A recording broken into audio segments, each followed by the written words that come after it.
So, hello everyone. I am here with the 14th world champion, Vladimir Kramnik. Is that pronounced correctly, Vladimir? Yeah.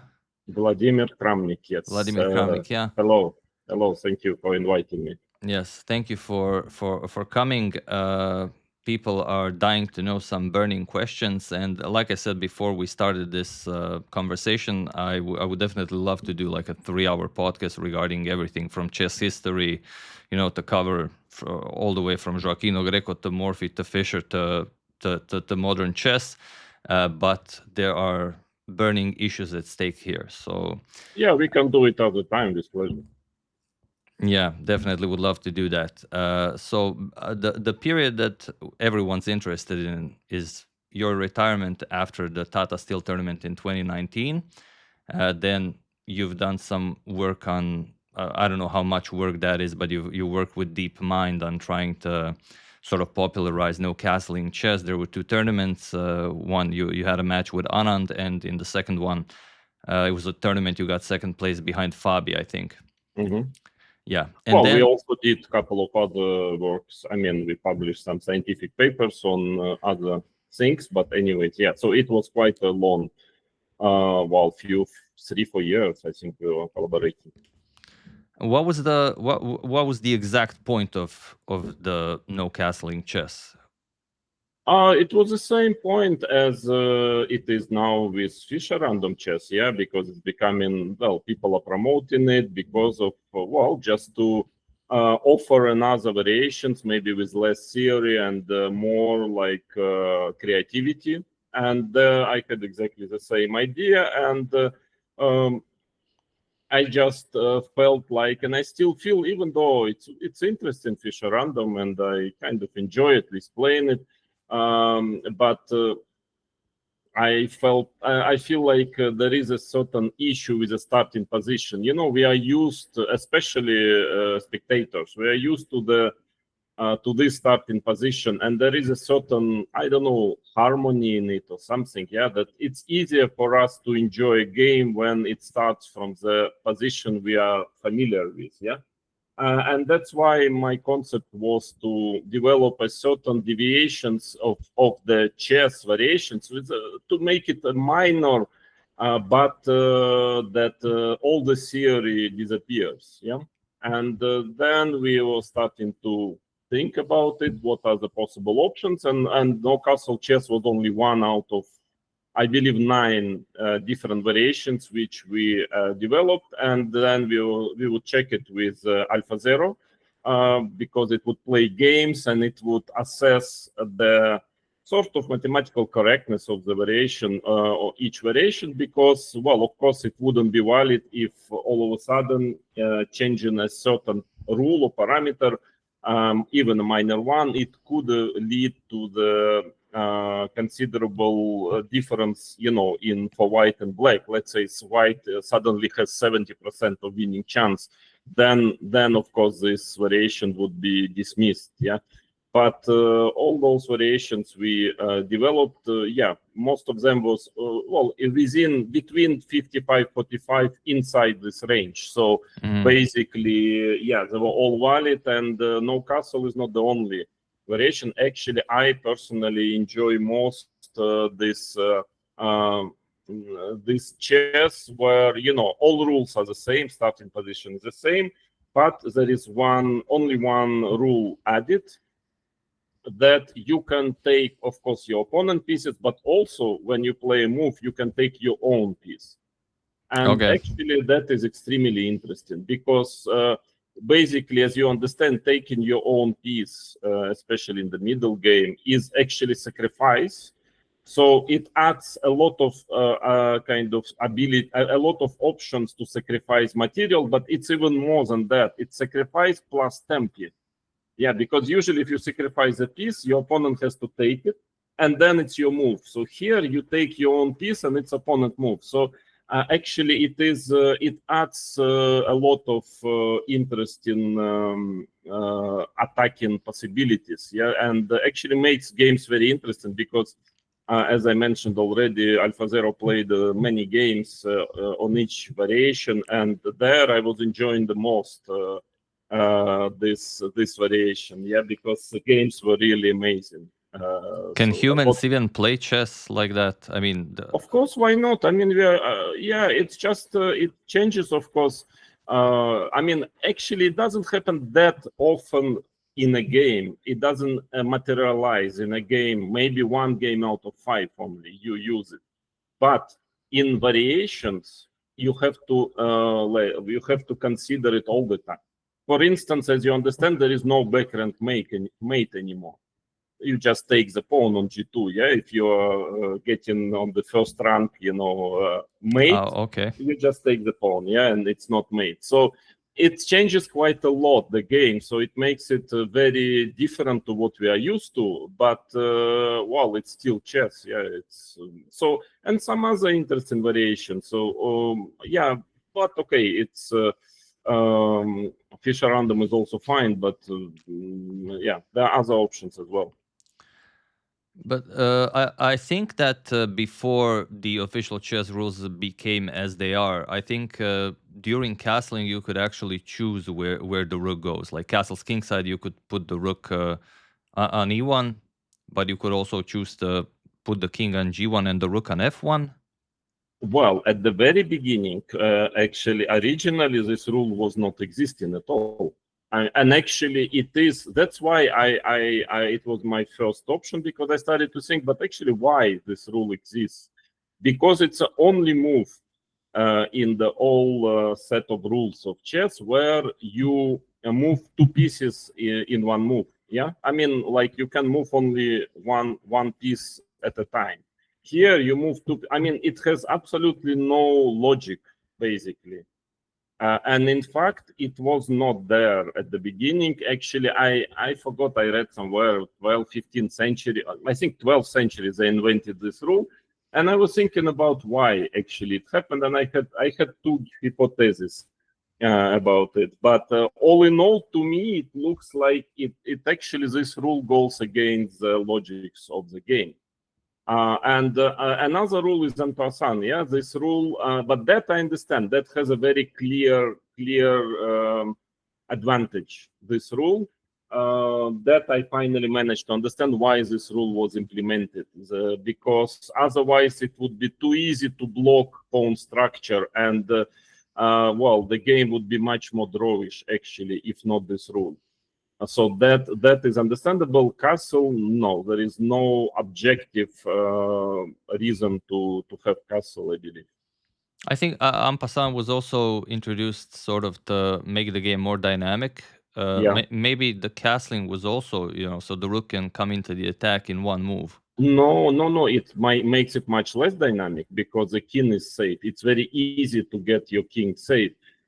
My opinion, there are two major hypotheses why it happened. First, that probably, well, the game is pretty complicated and people just started to play it, and I guess they were like getting mated too quickly, yeah, if the king is in the center, and then maybe it was invented just to prolong the game, to make it like longer. That is one of my ideas why it happened. But the second one is actually a bit funny, but I believe it actually makes some sense. Could be that, well, basically chess was always considered to be a war game. Yeah, so in a way it was, I think even at the very beginning, long time ago, it was like a training, like, a football coach. Yeah, he's having this board. The players are sitting and he is explaining who should run where. Yeah, with the magnets. So I think chess at the very beginning was also used for the battles. Maybe that is why you have this bishops, which is this how it calls armory, yeah. And so maybe it was used. So pawns are guys who are going ahead, yeah, and so on. So they were trying to understand how to make a battle on the field by playing chess, and then maybe this rule, it's just my hypothesis, it was to to explain to everyone who is playing and who is watching and who is training his battle, let's say, field skills, that the king should be safe. King, first of all, king has a unique position, and let's say he can escape the battlefield if he's in danger, actually against the rules of chess. So like, okay, you have really, like, king has a very special situation, and okay, you have to continue the battle. If you are in danger any piece, okay, what to do. But if the king is in danger, he can kind of hide himself in a castle. Yeah. So maybe, by the way, the word castle is actually partly because of it. So like, king is hiding themselves, running away from the battlefields. I mean, why not? Could be. But in any case, it actually, I don't know, it doesn't make well too much sense. And when we started to check games of AlphaZero, I mean, it's amazing. I don't know why people are, well, playing nowadays. I don't have anything against it, of course. Why not? Fischer random chess, but they're not even trying to play no castle, because games are extremely interesting. You know, when we played this tournament, I think it was me, Elyanov, Fabi, and Kolars. Yeah, two double round, we had 12 games, only 2 draws out of 12 games, and extremely interesting games. I mean, like, really, you should watch the games. It's extremely entertaining. So what is like wrong with it? Hard to understand why people are not playing it. Maybe it's connected with my name, whatever. But but I still believe it's a very, very interesting option. Why not to make a tournament with no castle chess? What's the when you start a game of no castle chess? What's the thought process? As quickly as possible, get into a known position, or? No, you cannot. I mean, a position is known, but basically, you know, the main point in this chess that the king is almost never completely safe. It's almost impossible to make like king so safe, you know, like in a regular chess. And actually, it is one of the most difficult part in chess is to play when your king is not safe.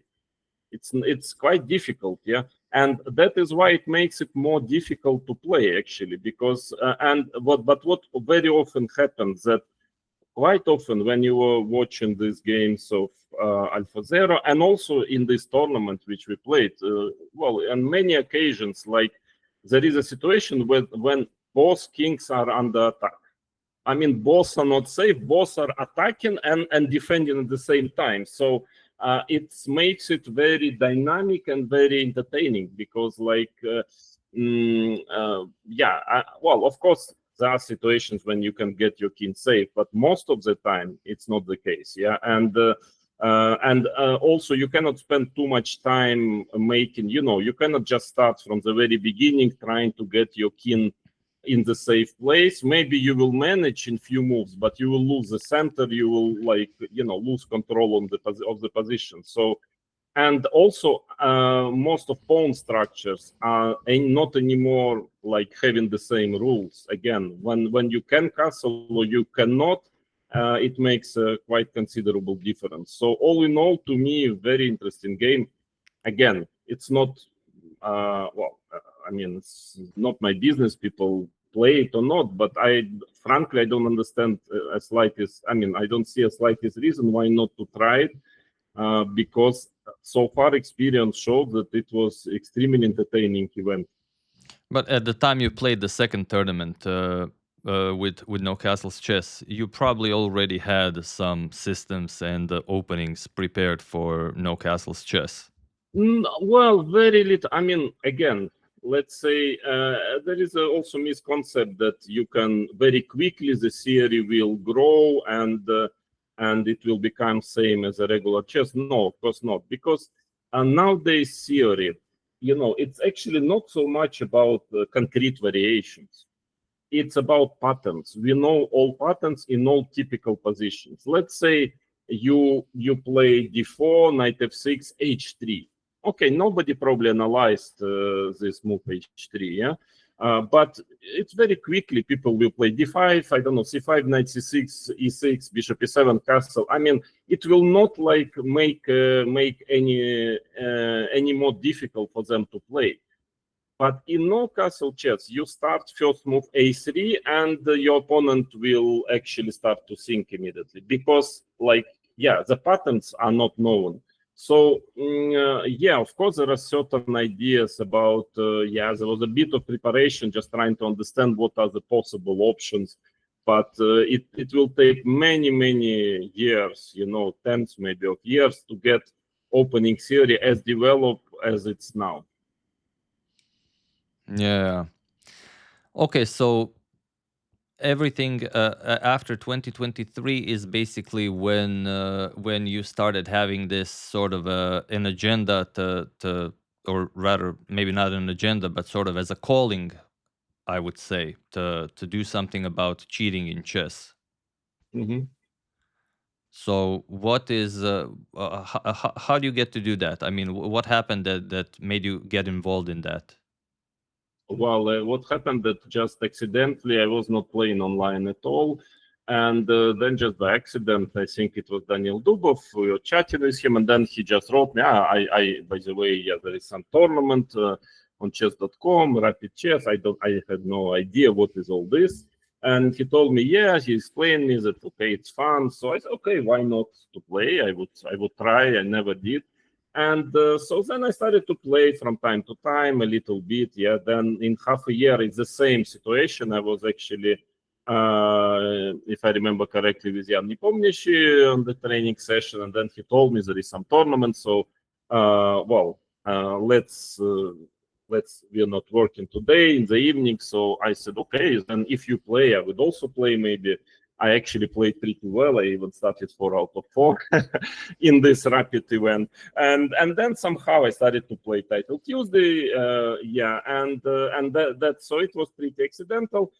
But at some, well, rather quickly, of course, I've heard all the stories about some cheating from time to time. Well, but it was totally new to me. So, but quite quickly I started to understand that actually the problem is, let's say, a bit wider than people, let's say, forces in the world of chess like to admit.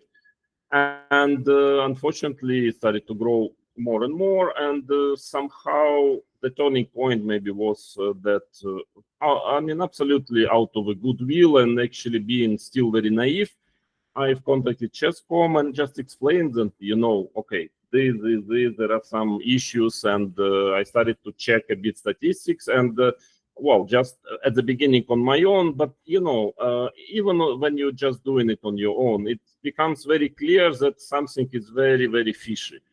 It doesn't mean that everybody necessarily cheating, but it's very dubious, very strange things are happening. And then we started to communicate, and maybe it took like altogether 3-4 months. We were communicating, exchanging messages. Even we had a couple of calls online, and somehow I started to get even more worried after that than before that, and it started to take it as my, let's say, full-time occupation, even though I'm doing many other things, obviously. But upon contacting them, what was your demand? I didn't demand anything. I didn't demand. I just thought, okay. I first felt like they were, well, like a little negligent. They were not aware of some things, and well, frankly, I don't think like this anymore. But yeah, it was a bit strange. Like it was polite, at least at the beginning, but when we were getting to very concrete points or concrete issues, then somehow the conversation started to get a little bit like water style, like nothing, very vague, not concrete. And I was just insisting on some very concrete questions, but would not get any like reasonable concrete answers. And when it happened once, twice, 3 times, I started to get a feeling, let's put it this way, that things are a bit different than I thought before. Yeah, and yeah, that was the story. But there was no demand. I mean, at some point I started to demand because well, I wouldn't have done it if my personal private letters to them and private conversations would lead to at least any reasonable explanation or answer, or I mean even basic one, but it was not. It was not. I mean, well, basically what was happening is sometimes my questions on certain player statistics were just ignored at all, and that was probably more often than I would get at least any answer. But even when I was getting answer, it was basically in the lines of no, we checked it, everything is fine. Well, I would say, yeah, but you know, this is the statistic. It doesn't look fine. Like, why? Just tell me why. I don't like. At least give me one reason. I would not get any reason. I mean, just no, it's fine. Well, this is not like a serious conversation when it happens many times in a row, and then they just not answer at all. Okay, that is to me, well, a pretty clear indication of the real intentions, in my opinion. I'm sure when it comes to chess, no one can doubt anything. You're basically the highest authority there can be. You were a world classical champion, and you can know when someone is playing beyond their level. But when it comes to sort of data and the analytics and statistics, have you done all of these things yourself, or you have someone doing that? No, I have. I always had actually, and I still have. I published on my Twitter recently I mean, some proofs, yeah, of that. But I was always ready. Of course, I do. I mean, no. You see, the problem is that at some point on, well, the forces. Let's say diplomatically, some forces in the world of chess, they just started to try to make a picture of me being kind of salty, angry, whatever, I don't know. Of course, being completely dilettante, being completely incompetent, and well, and of course, trying to ignore as much as possible, like basically proves that it's not true, which I was publishing pretty frequently. But just a question: how many articles have you seen from the major, let's say, influencers of in the world of chess that would provide also my position, not only others' position, but my position? I haven't seen for ages. I mean, whenever they write, for example, now with this magnificent research of Professor Rosenthal, already a year ago, I published, well, actually very clear refutation that, in fact, there are many false numbers. It's totally flawed. This research to the extent that I really have my doubts. How could it be naturally that such childish mistakes? And I'm totally responsible for my words. I send already letter to authorities, to the magazine, with requesting to refute it to Professor Rosenthal, because it is undeniable, absolutely undeniable, that there are a lot of even data mistakes. So which makes it already doesn't even matter the formulas, the methodics, when like a lot of mistakes are in the data. So wrong numbers, simply wrong numbers. And okay, then you are trying to find out what is the probability of certain streaks, I don't know, 1/3 of which are just false. And okay, this is undeniable. I can stand it. You know, of course, I was offering to Chesscom, to Professor Rosenthal, to anyone to have a public dispute, and I will just show and prove it publicly. But they are running away from me, and okay, I started to publish it already a year ago. I'm publishing it now again. And do you see any single one who would ask me or repost anything there? Of course not. So you can judge by that what is the situation. I mean, I always had a team. I have extremely professional team. I'm absolutely convinced, and it's objectively, I have reason that they are much better than any other, let's say, team which is working now in the world of anti-cheating in chess. But okay, this is, I will definitely make them public. One day they want themselves to do it, because I have to ask that. But one day I will do, definitely, but there is no big reason, since we are not knowing any other teams, not who is working on Chessdom anti-cheating. Well, 3-4 guys, but there is, according to them, a huge team of 40 members. Most of them nobody ever saw, and they never were presented to public. So if they are not ready to present theirs, okay. I mean, once they do it, I will do myself as well. But whatever. I mean, I can assure you that this team is very professional. But what are, for example, on big websites like Lichess and Chess.com, what are some anti-cheating measures? Well, you mean, well, they don't disclose it fully. They don't fully disclose it, so we don't know for sure. Like, and so I mean, is it purely if an engine triggers it, or do humans look at it afterwards? No, well, I mean, again, they tell different things on different occasions, so different public interviews, so it's hard to say. They actually more pretend that there are also humans who are finally reviewing it, according to the CIO of Chess.com. I think in one of his interviews quite recently, he said that there are 10 international title players who are working full-time, like full-time job on Chess.com. Okay, if it's true, well, maybe you can present 5 at least just to tell the names. I don't know why should it be so secret, the names. I know only one, Kasparov. I requested to speak with somebody else also, because with all respect to Kasa, he's good player, but he's not like high-level grandmaster. And sometimes in certain things you really need like very high-level expertise.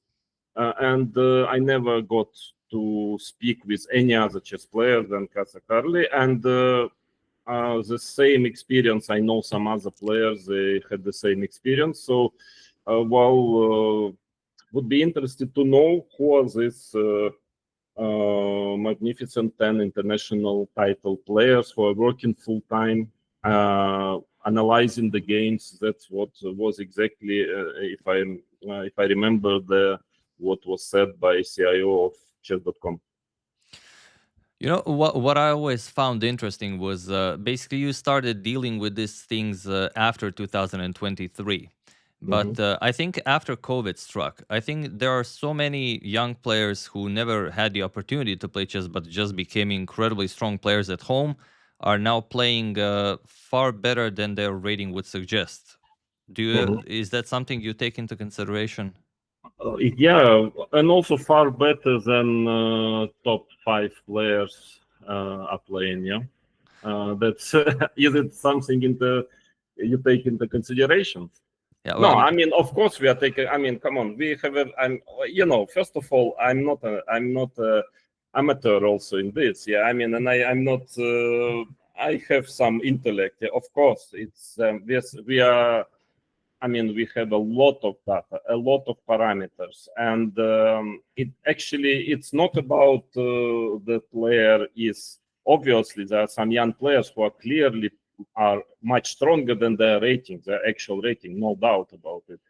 But one thing is to be very talented young player at the age of, let's say, 14, with very prosperous, player.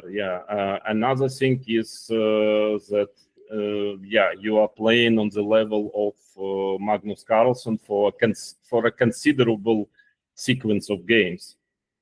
Even if you are very talented, but it's kind of a little bit low probability event, that's what I mean.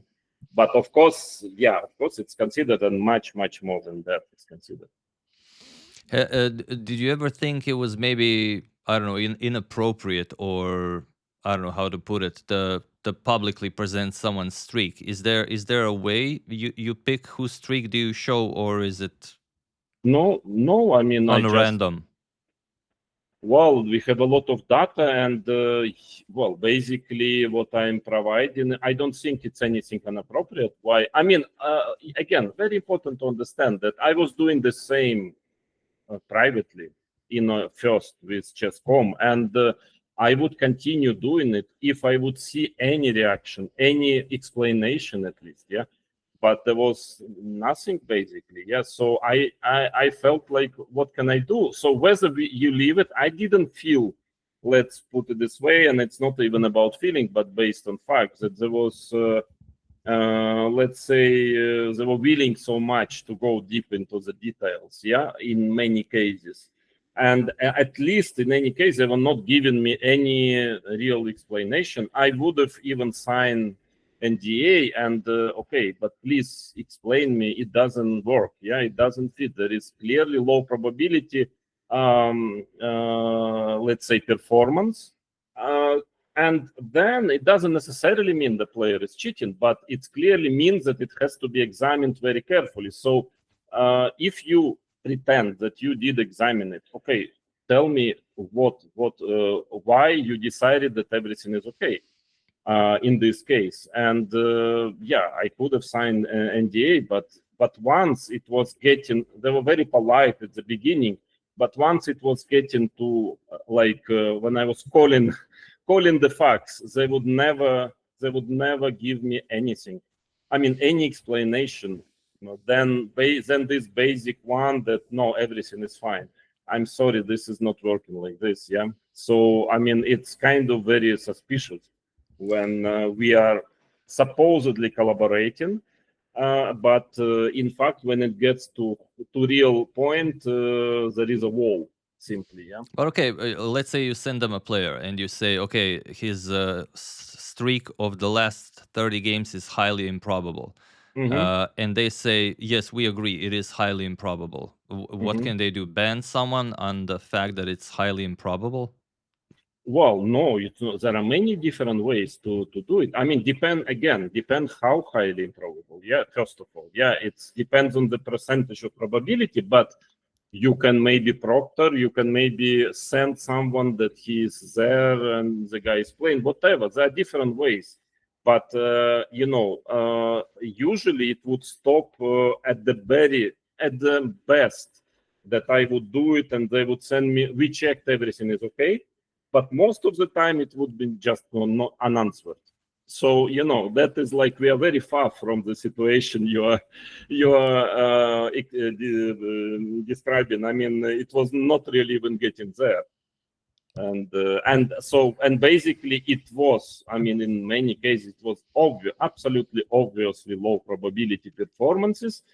So and then when you once, twice, third time simply don't receive any answer, and nothing is happening, the person is continue playing as before. Well, that is, I don't think it's a way to go. Yeah, maybe it's just not that big of a deal for them at the moment. It is. No, but I mean, I don't know for them. I mean, it's not only them; it's also us chess players. Yeah. And for a chess player, it is a big deal. Maybe less for me. I'm established player. I'm not professional. But how many players playing Title Tuesday, or let's say this rapid events, these prize phones which are there is a very considerable money. And well, they basically less and less likely that they can get a prize playing fair, and they want, maybe they're fair people. For them it's a number of people for whom it is a big problem. It's a big problem. So I'm sorry, yes, okay, yeah, people are thankful, they organize events, spending money, but they also have to provide, and that's what they promise, to do their best to ensure fair play. And so it has to be the priority issue, because it's money involved, and then it's a bit a different story. So I wouldn't agree with it. I mean, yeah. But, I mean, they don't care. They don't care how I like to play. Or sometimes they set some rules. Let's say you have to switch on camera now. I have to switch on camera. So we have certain obligations towards them. But I also believe they have obligations toward chess players to ensure, okay, maximum they can do to ensure that the cheaters are not robbing honest players. And for that, at least you maybe should consider such cases of extremely low probability and not just to keep silent.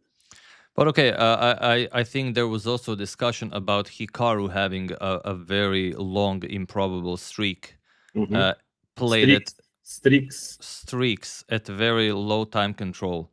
How would that even work? I mean, who would be strong enough to say that it's improbable for Hikaru to make such good moves? Any mathematician, any unbiased, I mean, independent mathematician can do it. And as a former world champion, just watching at the games, the moves, you also consider them improbable. No, but it doesn't work like that. Yeah, it just doesn't work like that. I mean, it's a long story. Well, yeah, the point is that let's say when people cheat, we are not talking about Hikaru now. Yeah, I mean, we are talking in general. Yeah, when people cheat, but they're not cheating in every game and on every move. So there will be mistakes. There might be even lost games, but it doesn't mean they are not cheating. I mean, that is like a very basic thing, which, I mean, it's kind of strange that many people who are even, you know, kind of decent intellectual level, they don't understand that, you know, if a player plays 1,000 games in 2 months or in half a year, I mean, he would not cheat in all 1,000 games. He would cheat maybe in 400 games. And therefore, yes, there will be mistakes in other games. There will be bad moves. So it's absolutely not the way you catch, you detect cheating. It has nothing to do. Let's say mistake here or mistake there or blunder there. It has absolutely nothing to do with anti-cheating detection. So it doesn't prove anything if you had a bad position or you blundered something in one of the games that you were not cheating. It has no correlation. That's why this is the first thing. Yeah. Yeah, it would be, if you wanted to cheat, it would be best to train an engine that sometimes drops like a +6 back to 0. And then, you know, if your opponent misses something, then you gain advantage again. Yeah, also this. I mean, it's a long story, and I started to write it yesterday to explain how does it work, what are our findings, and so on. We are making a very special system of measuring the level of play, considering all this, considering that the player might be on purpose doing this kind of tricks that you said. It's all in, you know, because of course players are not stupid, and especially when it's about money. Okay, as we are talking about professional players, yeah, of course they wouldn't cheat obviously every move, every single. I mean, they would hide, yeah.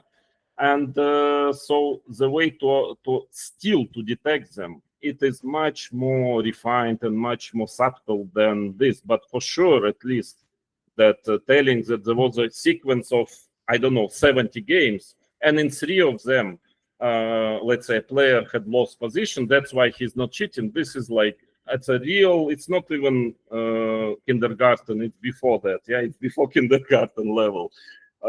Yeah, so, and that is basically one of the arguments which serious people, Chessdom as well, was I mean, making this argument. That is really, I mean, it would be just laughable if it wouldn't be so sad that many people, they really they swallow it. Yeah. Okay, I always imagine like it's you know, when Capablanca played his first tournament away from Cuba, and I think it was San Sebastian, and he completely obliterated everyone except Lasker. I think Lasker won, but no one thought that he actually even belonged playing there. Maybe there's, you know, some Capablanca that gets some sort of a streak, and then it looks very improbable, but it just doesn't happen that often for it to be a big deal. Well, of course, one streak is, it depends what kind of streak is it. It is, let's say, most of the time it doesn't, it doesn't clearly show anything, but many players are showing a number of such streaks. Capablanca at his best streaks, and that is already something very serious. Yeah, I mean, again, this whole story with Nakamura was actually a very like a wanton twisting of the facts. Yeah, of my position. Well, to start with, I didn't accuse him. I never accused him, and because that, and I didn't even mention his name when I was publishing it. So the first thing was that I published this. I didn't mention the name, and I just said it was interesting. It's really interesting because it's absolutely exceptional performance. So it was more of a compliment. It could have been, at least. It could have been. And actually, next day, Hikaru recorded a video where he tells, yeah, by the way, it was me. At the very beginning of the video, he says, yeah, actually, it can be taken, differently. It's not so clear what he means, but it can also be taken as accusation. Well, of course, it's not accusation. I mean, first of all, there is a very clear definition of the word accused or suspect. It's very different. I mean, we are living in a very strange world. Well, it seems that I'm the one who knows English better than Americans, yeah? Because, let's say when police detains somebody because he is on the street with a knife full of blood, it's a suspicion. They don't know if he is guilty, but they suspect because they have reasons. Then let's say they found the body, then they already have official kind of accusation, and then they condemn or not. Yeah, but it's very different concept. Accused. So it was more of a suspicion than a compliment.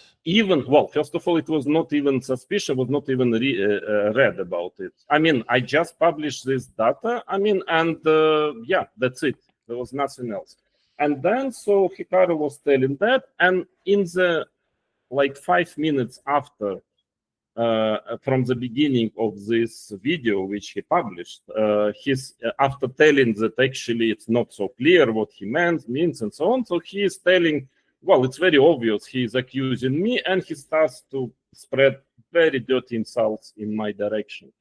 I mean, and then the whole machine starts to work to explain that I'm accusing Nakamura. But all I did is just publish the statistics and told that it's interesting without even mentioning a name. And few days after, I mean, the huge PR campaign started that I'm already accuser. I mean, this is absurd. This is the world of chess we are living, which is total absurd. I published then another video where I said, first of all, it was actually, there were many more streaks, and that was my idea to continue, that there are many more. I mean, basically what I want to see the reaction of people. If they say, it's interesting, can you tell me what is it? Then I would, maybe if people wouldn't react, I wouldn't even continue. Okay, somebody made the streak. Okay, that's it. So I just wanted to see how people, would it be interesting for them or not? Well, I don't know about other people. For Hikaru, for some reason, it became very interesting. So, and then I was even forced to start to releasing more data, which I already had, because they were just kind of attacking me for absolutely no reason, objectively. Let's us be objective. I mean, this kind of post is not accusations, not even a suspicion. It's just data without name. That's all. So it's, so then I had to defend, but I always was telling that, first of all, I mean, it's about many more streaks. It's not about this one. And secondly, that it's not an accusation. It is, something is wrong here. I mean, wrong, very, very low probability, let's say, streaks. There were many streaks in a quite short period of time. And it can be, and I explained it many times, that it can be that it's not him a problem, but the problem is the opponents who have, extremely inflated ratings, so too high, by far too high for their real strength. So it maybe means they were cheating to get to this rating. But in any case, if we are for the fair play, this happens. Yeah, I can guarantee you it's extremely low probability performance. well, it has to be examined. Yeah, that's all. And if, well, something has to be explained to people, because, let's say, Hikaru, whoever, if it's about me or Maxim Vashelograf, whoever, I mean, we are earning money, especially Hikaru. I mean, a lot of money in money events. It's very important to be sure that everybody is playing fair. So you cannot leave such occasions without examination. And that's all I was asking. Please check it and then explain people that it's okay, or maybe somebody, I mean, it was had inflated rating, whatever. So that was the point. And finally, yeah, we got this explanation. It was such absurd that you know, after that many things became even more clear to me.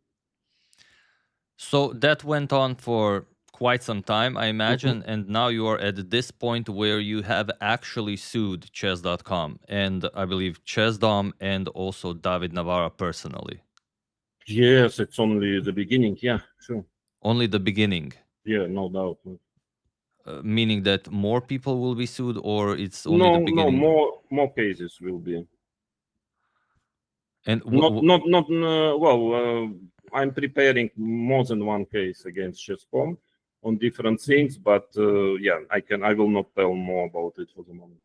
Okay. So that's basically what I wanted to mostly talk about, as that's now the freshest thing, but you cannot disclose anything about that. No, about this particular case, no, I mean, there is nothing to hide. You know, I'm in this particular case, I can disclose the facts. There are no one, there is nothing to, I mean, the undisputable, and okay, to my understanding, there is nothing to hide. Yeah, I can explain exactly what was happening. And what is the lawsuit about? Why are you suing them? Defamation. Slander. Defamation. So slander and defamation. Yeah. And for their actions since the beginning, or since at some point? I mean, since it was published, yeah. I mean, the article of David, I frankly, I don't know. It was very unexpected for me. I absolutely don't understand why he is doing what he is doing, and it was shocking to me, because well, I mean, there is the documents. It's very obvious even now that, I mean, especially now, I can show the documents, and because it's absolutely not true what he's saying. Many things he's saying are just not true, and he knows it. He knows it for sure, and that is why, I mean, I respected him always, and yeah, he's nice. I had nothing against him, but that kind of behavior, I'm puzzled. But in any case, I have no intention to damage him. I don't want at all. But unfortunately, well, the main damage was done by this Chessdom, especially, chess.com, and I cannot, you know, I was sending them letters. I was telling them, okay, this is not true. This is documents showing that this is not true. So you should stop this campaign. You should stop this defamation. And they were not reacting. So, you know, well, it's mainly to punish them, punish this, at least partly, the chess media, some of the chess media, let's say, who are knowingly doing such things, doing such campaigns. And unfortunately, I cannot make any legal complaint, because the whole document which was published by David Navara, I mean, they can always tell, okay, they just, well, he said this and we just published, that's it, So he has to be part of it, unfortunately. I mean, otherwise I cannot do anything legally, and I don't have any more way to proceed if they don't want to retract this absolutely obvious defamation campaign articles. And even David, he is refusing to admit that this is lie, even when there are clear documents. Well, what can I do, because it caused a lot of damage to me, to my name, let's say in major magazine, in major newspapers, let's say in Russia, one very big newspaper with millions of readers, the header of the article, David Navara almost commit suicide because of Kramnik accusations. I mean, I'm sorry, this is damaging. This is really damaging. And I'm not inventing like somebody's damage, but it is. And a lot of dirt, a lot of very dirty articles. I mean, like making me evil when I didn't do anything. At least in this particular case, you can discuss maybe my methods. Okay, you might like me or not, but this particular case, I can assure you, I did nothing wrong.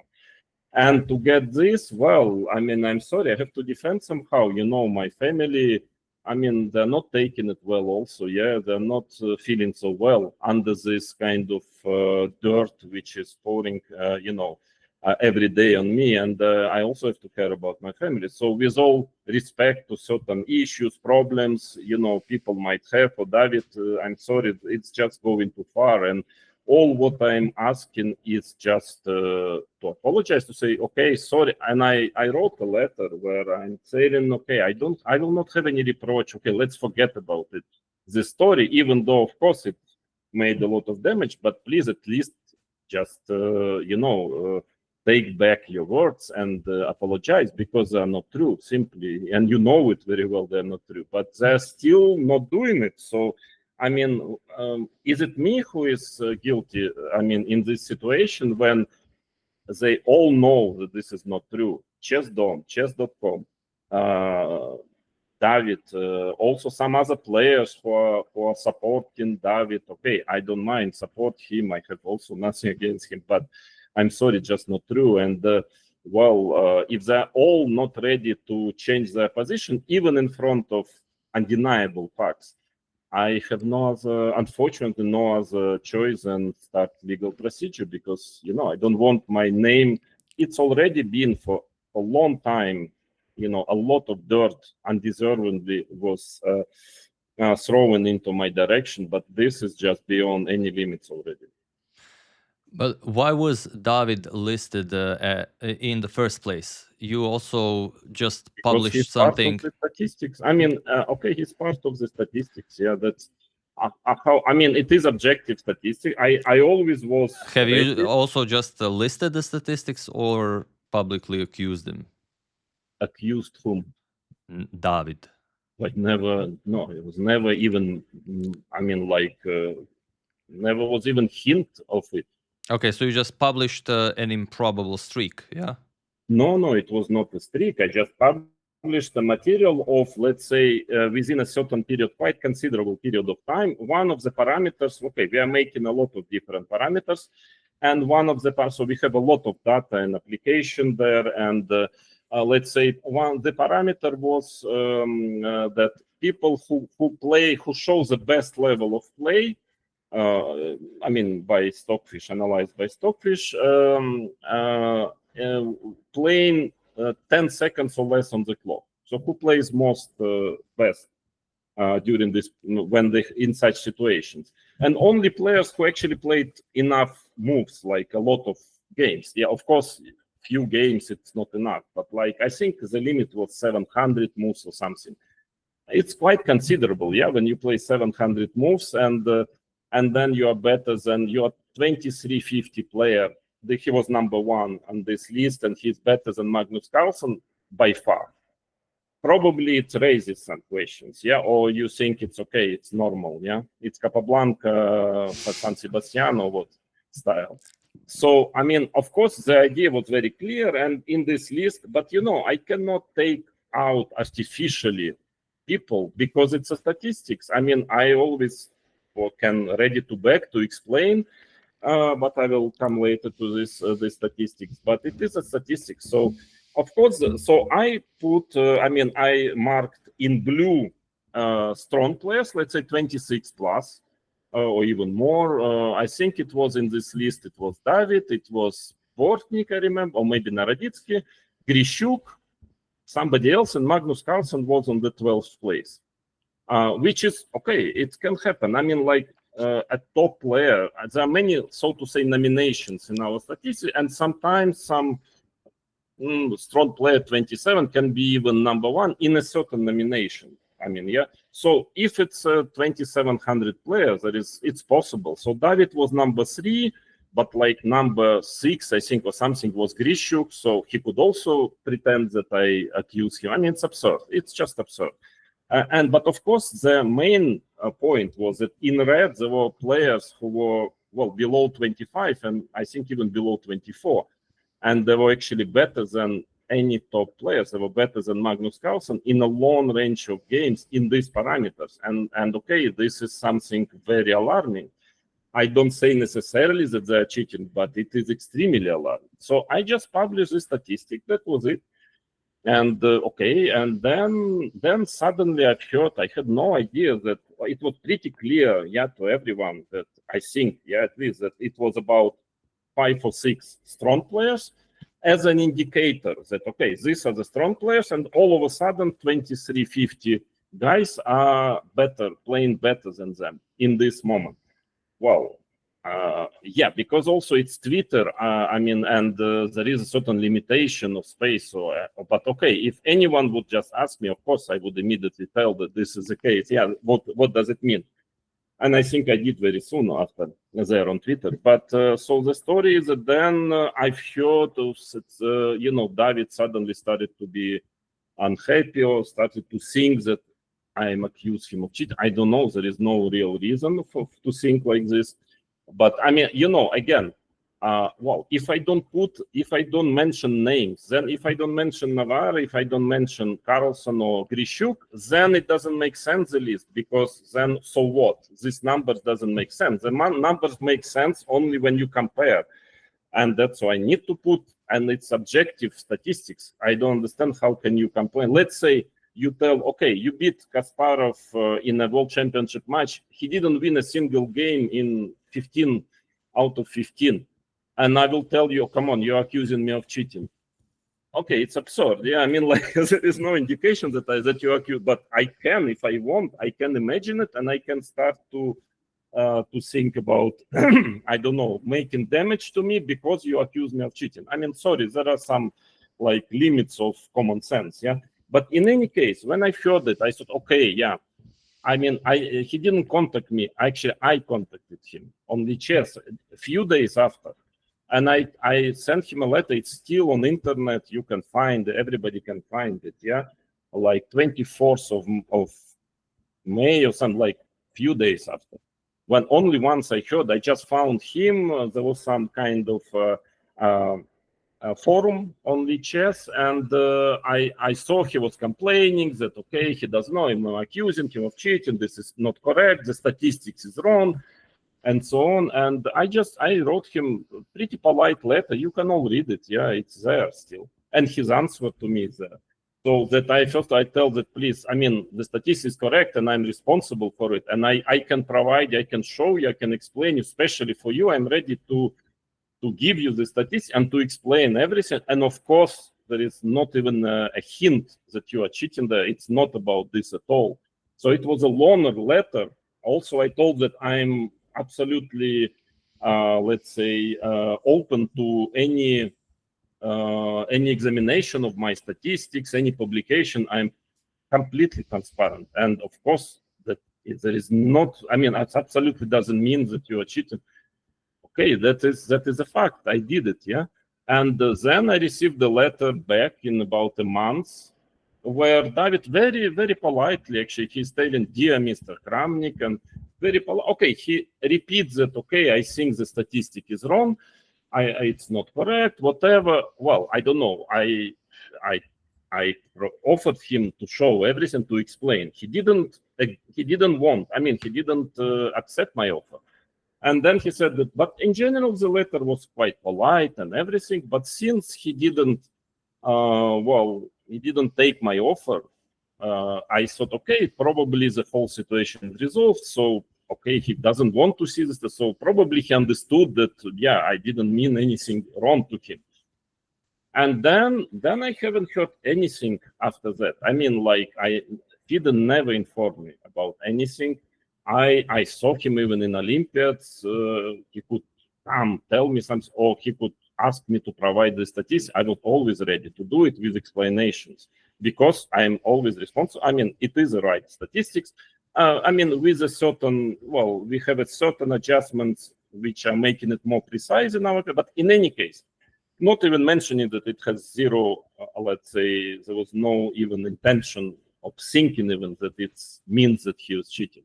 And then I see this letter where suddenly he's writing that, you know, I was not responding to him, I was refusing to show the statistics. I'm sorry. I mean, do you really think it is okay? He's nice, he's honest. I always like him, but how do you assess? How do you assess it? He knows. He was answering me. He read my letter. How after that you can write that I was sort of hiding, I was not responsible for the study, I didn't want to show him, and so on. Well, you know, I don't know. I will leave it up to all of you to decide. And then I published this letter. You can still see it in the chat. It's still there. Yeah, my letter, his answer, and people are continuing to pretend that I accuse, that I'm aggressor. I mean, I'm sorry. What world we are living in? This is true what I tell. Yeah. So what would you do in this situation? In my place when they're just like throwing, you know, oceans of dirt towards me for more than a month already, ignoring facts, ignoring actually, I'm sorry, but I'm at the very least not an aggressor in this situation. No, what do you think? Yeah, it's a very weird situation. It's I mean, you basically post statistics that are publicly available and Yeah. then wait who gets caught in the net, so to say. I mean, they are voluntarily caught in the net. No, I mean, okay, the idea was, I don't know why all these players who are pretending to be so much against cheating, it's so important, but why nobody raised the question? Maybe we will check why these first two guys who are below 24, I think at least the first one, maybe second also, they're below 2400, and why are they showing in a big sequence of games statistic better than any top 10 player? I mean, I don't know why people are not wondering about it, yeah, and why they're all starting to write petitions support of Navara, of this victim, of the abuser. I mean, it's absurd. It's Alice in Wonderland, the whole situation, and I think to me it shows well how deeply things are on in the world of chess, yeah, nowadays. That well, nobody actually interested in. I mean, I can back my statistic and. Well, it is at least something to be very worried because those people are still playing. Many of them, some were banned, by the way. There are quite many in my list of people whom I was publishing. They are banned actually, but some they are still playing. They're still, yeah. I mean, like if you care about integrity of chess, why wouldn't anyone actually, you know, point out? Well, maybe we should really examine because this is really a big anomaly. So it's yeah, it's a very strange world of chess nowadays. But in this particular story, you know, I mean, I don't know what to say. I was pretty sure that at least when they're faced with the facts, that first of all, other players who immediately wrote some angry letters, how bad I am, accusing or whatever, and that after I publish it, and this is true, that they would at least retract it. But no, they just continue. I mean, what is this? You might like me, not like me, support me or not, but you cannot do these things. It's just a slander. It's a very clear slander. And yeah, I'm surprised to see how many people are ready to do it, even knowing already that this is not true. So it's pretty sad to me, but okay. It's I still hope David would have enough, I would say, strength just to apologize, to take back his words, and at least like then, if Chesscom or Chessdom do not follow it, I can only continue the case only against them. I mean, and take, let's say, David out of this case. But it's his decision. You know, I cannot decide for him. But I'm surprised he didn't do it yet, and he still pretending that what he tells is true, but there are facts. I'm sorry, you can, but that is on the table. You are sort of willing to do that if he I comes told forward. I told it more than once already. But but I'm to blame for that. But I told it months ago already, then few days ago, that okay, just apologize, just take back the words. That's all. No, they're not doing it. Something that I always found to be interesting, but I don't have access to that information. Do you have in your circle of grandmasters, other strong grandmasters, do they find these findings that you have sort of as affirmative or as dismissive? No, but the point is that, now even with D11, we exchange some letters. I mean, the thing is that it's always the same story with Chessdom, with FIDE, also with players who are trying to pretend that, okay, I'm amateur or our statistics is wrong or whatever, but I always offer, I can show you, I can explain, you can see yourself, but nobody wants to see it. I mean, they just want to be able to tell that it's wrong. But why wouldn't they, including David Navara, who was offered to show, but the same happened with FIDE. I wrote in my letter that about a year ago, there was during the Olympiad in Budapest, there was an anti-cheating session, 2-3 days or something. And I wrote a letter to FIDE that I have kind of very interesting new methodics and data and everything, and I can just present it for 1 hour. I mean, just that's it, nothing. Just to present. I didn't even get an answer, which is very unpolite. At least they could answer. I didn't even get an answer. So they don't want to see it. They don't want, and I can tell you that it's very high quality thing. But anyways, I mean, it's not that I'm just like Chesscom telling, trust me, bro. No, I'm ready to present it, but they are running out of me. They always immediately stop conversation when I'm offering it. But then they continue telling that it's it's amateurish, it's nonsense. Well, it just doesn't make any sense, does it? And do other players of such top level, I don't know, 2650, 2700, have you ever discussed with them? Do they also share this opinion that there is a lot of cheating going around? Well, not only them, but also very top players share this opinion. Also, they share this opinion. Some, I wouldn't say for everyone, but I mean, it's not very. It's not, have dignity, and it's not correct to publish or even to tell something from private communication with different people. So I will not do it, but I can only assure you that in quite many cases with people chess players, what they tell in private correspondence and in public is very, very different.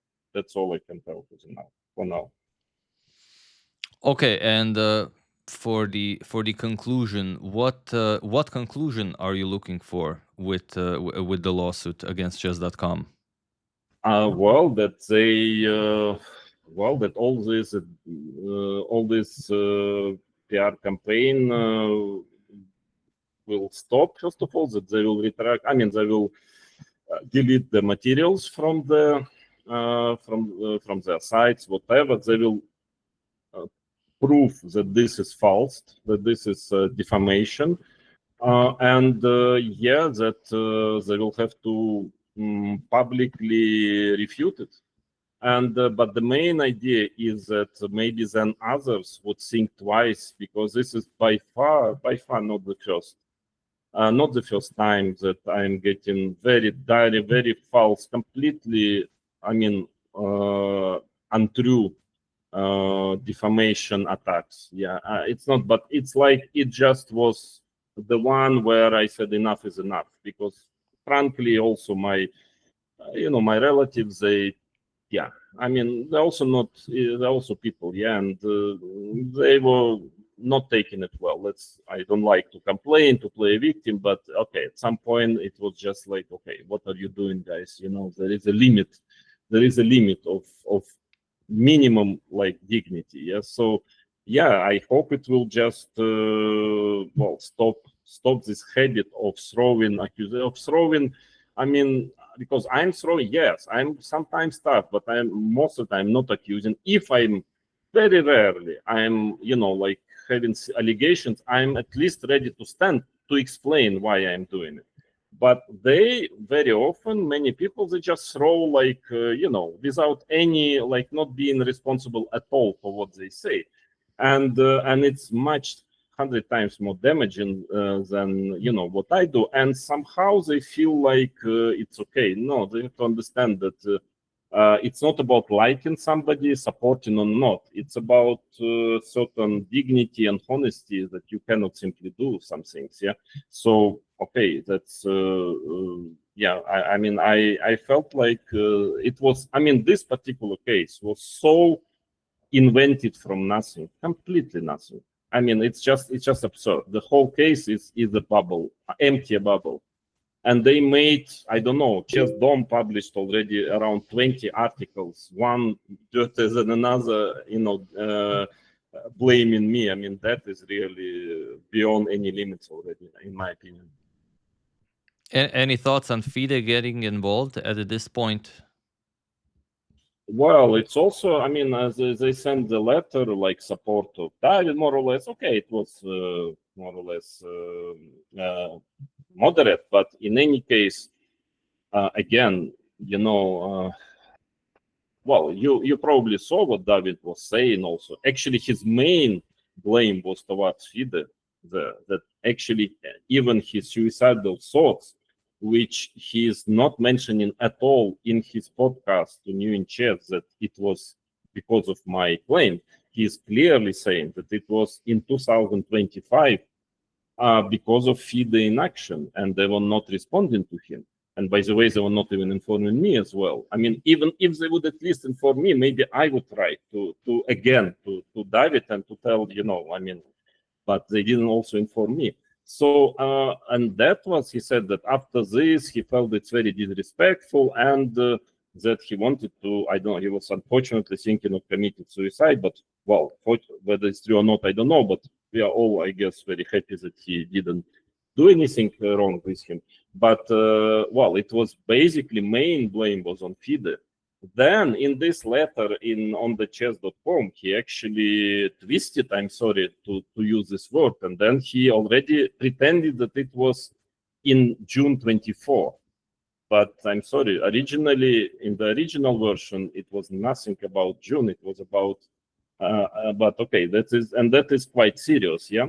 I mean, okay, anyway, let's put it aside. But in any case, it was very obvious that the main objective of his complaint was FIDE. And after that, CIO of FIDE, Emil, he's publishing some, you know, explaining that my behavior is inhuman. I mean, David is in a very, well, difficult, vulnerable shape, where David was actually telling that, okay, it's because of FIDE, because of their inaction, and actually because they were not answering him, and according to his word, as he, I think, put it disrespectful toward him.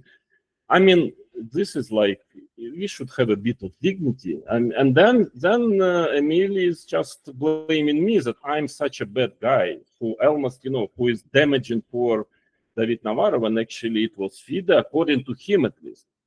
And okay, this is like, and this also, again, in this letter, they published as a response to my letter to them, which was sent them months ago, so it took them 1 month to respond, okay? They published that again, like, okay, please take back your legal case because, yeah, this is like, yeah, you should, it's very damaging, so on. Again, like, they don't even admit their fault. Like, they don't.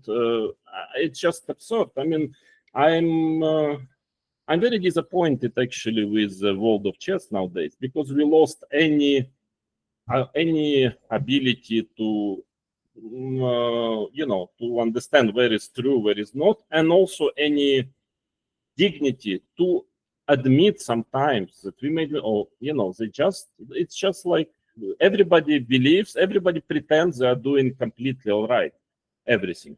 I mean, I'm ready to admit certain things.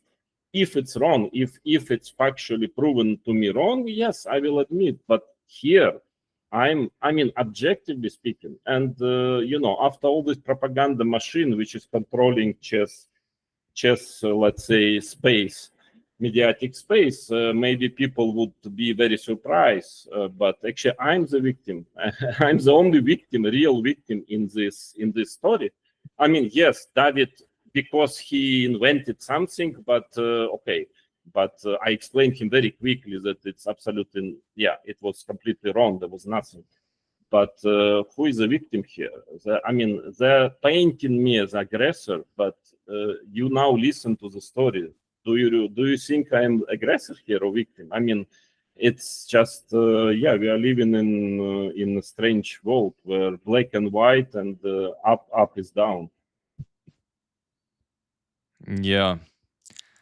Well, okay, that's basically it for now. Like I said, I'd love to do a bigger one at some point, but something a lot of my viewers, I mentioned in the previous video that I will invite you in order to discuss this.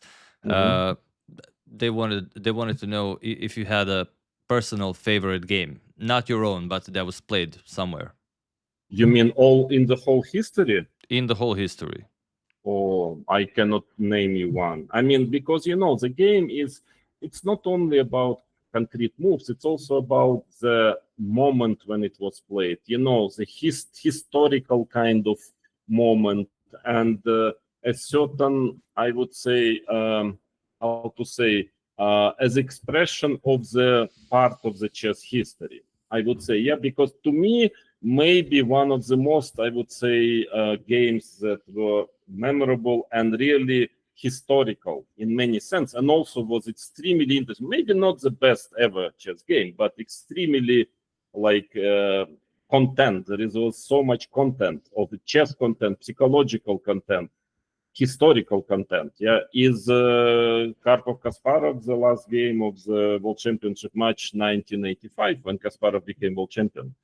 I commented this game for more than 1 hour in English. I think also, in Russian, but I think it's somewhere in English also. And and I remember it was part of my childhood. Of course, I was following this game. It was at that time, Karpov was like Magnus Carlsen. So he was somebody who is as a child, I couldn't believe there is some young guy who can beat such a amazing champion like Karpov.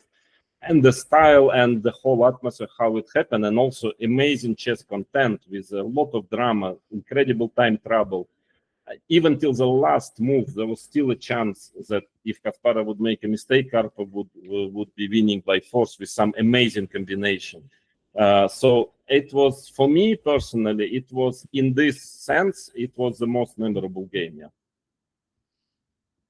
Yeah, and it also happened in your era. So when I was a kid, that's why I think you remember this kind of moments. You have a way to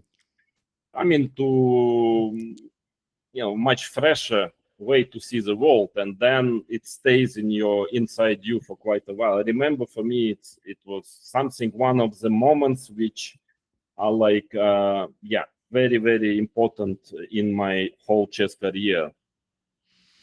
Okay, I could ask you 50 questions about the match with Kasparov, but for now let's just stick to one. Okay. Was it at all possible at that time to use engines at any level for preparation? Were they useful at all? Yeah, no, they were already useful, but they were useful. The thing is, now it's very clear. I mean, were they useful against someone like Kasparov? Yeah.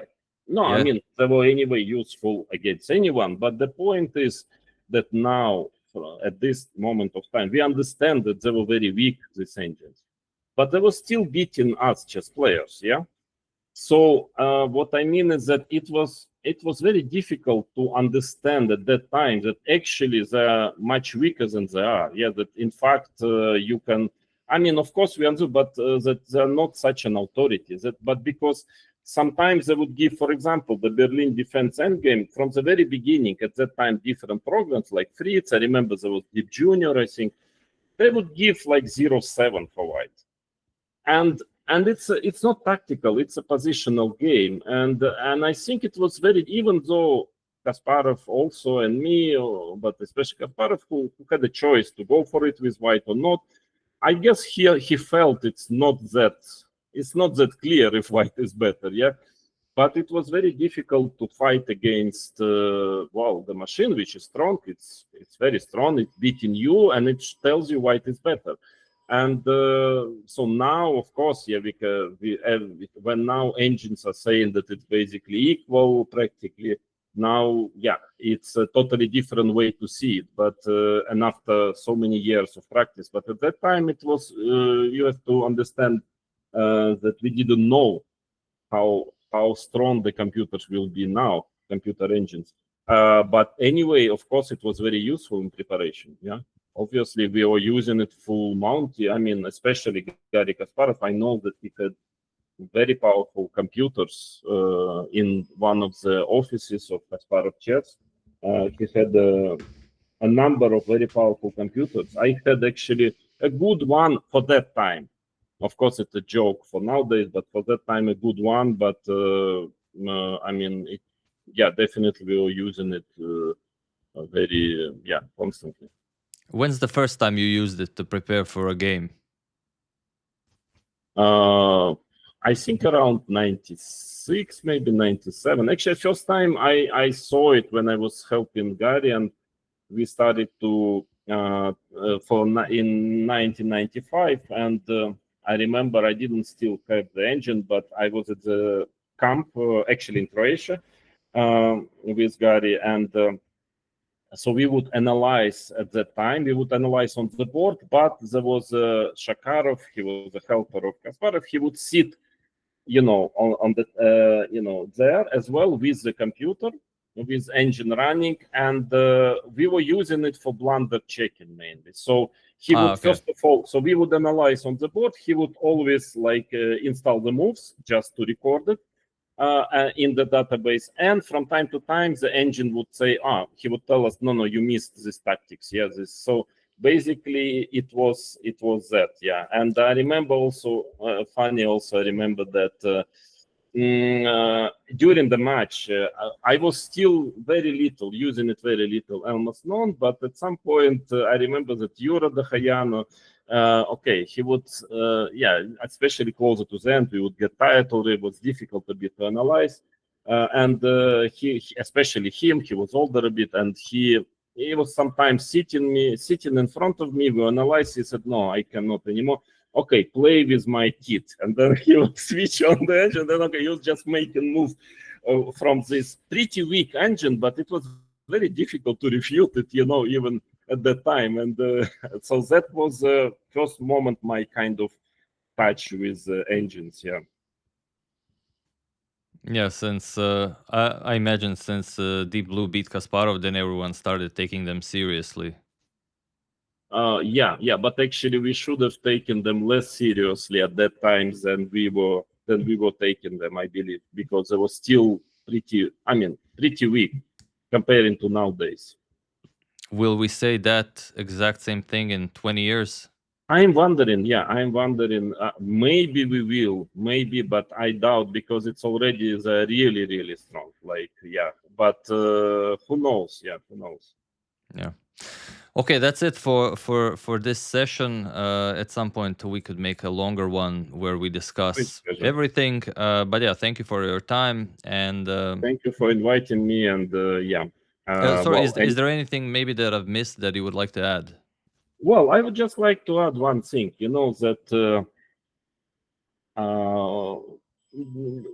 unfortunately nowadays in the world of chess, there is a lot of control in general on the media, and not every media, as you can see here, but in general, a lot of control on what information to you is available and what is not.